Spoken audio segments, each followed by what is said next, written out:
who have knee, hip, feet, back issues, and they don't know why it's happening, and it's not because of age, and it's not because of your workouts, it's because you haven't balanced your workouts. It's because you haven't spent enough time making yourself flexible and making yourself strong from the inside out. There's so much of this program that's going to work for everyone, because that's why I want so many of you to experience it live, because the toughest, craziest, most insane piece or exercise that they do in Piyo, anyone can do.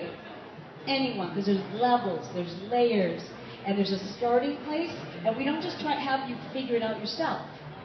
Every Piyo workout, we literally have my modifier standing next to me. I'm facing the camera this way, showing the exercise, and then the modifier is turned this way. So you can actually see her alignment. And it's not just modification for someone who's not fit.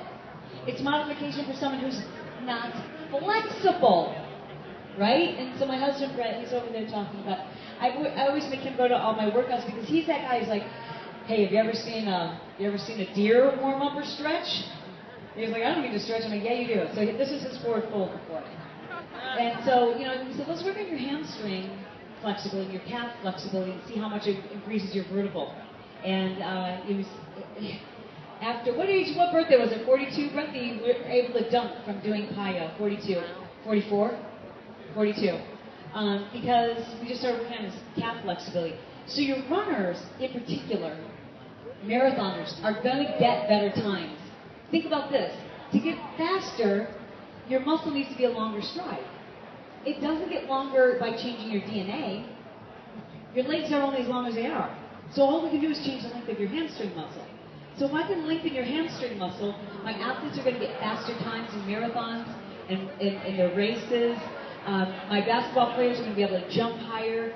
Those of you who are killing yourself in cardio and waking up and walking out, from your bedroom to the bathroom like this, oh my God, why am I so sore? You won't do that.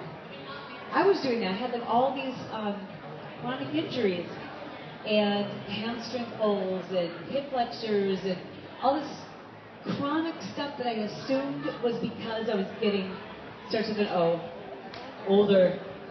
I know, I'm like, don't tell anyone. I would say to my husband, don't tell anyone I walk like this in the morning. And I went to see my kinesiologist, and he goes, this isn't having to do with getting older. You are only getting yourself tighter. Like, tell me what you're doing. And I told him, he's like, how come you're not stretching anymore? I'm like, I don't have time. And I thought, I have to take my own medicine. And I had created Piyo 12 years ago. And then I stepped away from it. And that's when I started realizing that once I'd stepped away from it, I was having all these injuries. And just feeling achy and sore. And it was taking me too long to recover from workouts. Like I was sore for too long. It didn't make sense. And I could feel that my flexibility was getting shorter and shorter and shorter. And I was getting back and hip and rib, you name it.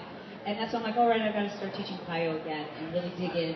And once I started doing that, I called Carl at Beachbody. I said, this is what we need. Because our catalog right now is really intense. And everything is beat your body up. You got to work hard to get hardcore body, right? But you can work hard without beating up your body. And it feels really, really good to be able to do that. I want to show you some of the toughest, craziest moves, okay? So for example, we do a lot of, oh shoot, this is awfully slippery. Is there a yoga mat I can borrow? Or two of them. If I get two yoga mats.